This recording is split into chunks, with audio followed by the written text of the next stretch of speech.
சிறகடிக்க ஆசை சீரியல் இன்னைக்கான எபிசோடில் பார்வதியோட பையன் வந்து அந்த சிவன்கிட்ட வந்து ரொம்ப மோசமாக நடந்துக்கிறாரு. இந்த வீட்டை விட்டு நீ வெளியே போயா அப்படின்னு சொல்லி சட்டையை பிடிச்சி வெளியே தள்ள பார்க்குறாரு.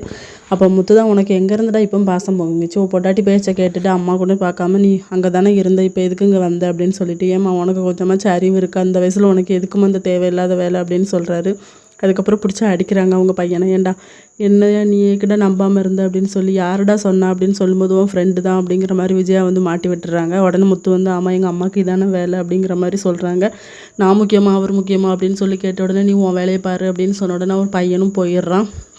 விஜயா வந்து நீ எதுக்கு இப்படி பண்ணுற அப்படின்னு சொல்லும்போது, உன்னை ஃப்ரெண்டாக நான் எவ்வளோ மதித்தேன், ஆனால் நீ என்ன கொஞ்சம் கூட மதிக்கலை, நீ என்ன புரிஞ்சிக்கவே இல்லை, அதனால் இனிமேல் நீ வந்து என் கூட பேசக்கூடாது, அதுக்கப்புறம் இங்கே யோகா கிளாஸ் எதுவும் வச்சு நடத்தக்கூடாது, வெளியே போயிரு அப்படிங்கிற மாதிரி சொல்லிடுறாங்க. முத்து மீனா 2 பேரையுமே கையெடுத்து கும்பிடுறாங்க பார்வதி. அதெல்லாம் ஒன்றும் இல்லத்த அப்படின்னு சொல்லிட்டு, இன்னொரு பக்கம் நம்ம விஜயா வந்து வீட்டில் போய் தேம்பி அழுதுட்ருக்காங்க. என்னாச்சுன்னு சொல்லி வீட்டில் இருக்க எல்லாருமே கேட்குறாங்க. அதான் உன் செல்ல பையனும் உங்கள் செல்ல மருமகளும் தான் என் ஃப்ரெண்ட்ஷிப்பை வந்து கெடுத்துட்டாங்க அப்படின்னு சொல்லிட்டு. அப்போ முத்து மீனா 2 பேருமே இந்த வீட்டுக்கு வந்துடுறாங்க. என்னாச்சுன்னு சொல்லி கேட்குறாங்க. அப்பா பார்வதி ஆண்டியும் இவங்களும் எவ்வளோ க்ளோஸு, ஆனால் பார்வதி ஆண்டிக்கு இவங்களும் துரோகம் பண்ணிட்டாங்க. அந்த சிவன் சார் மட்டும்தான் இப்போ பார்வதி ஆண்டிக்கு வந்து ஹெல்ப் பண்ணிக்கிட்டு, அவங்க 2 பேரும் எவ்வளோ ஃப்ரெண்ட்ஸு தெரியுமா அப்படின்னு சொல்லிட்டு இதை சொல்ல வராங்க. விஜயா வந்து திருட்டு முழிக்கிறாங்க. இதோட இன்னைக்கான எபிசோட் முடியுது.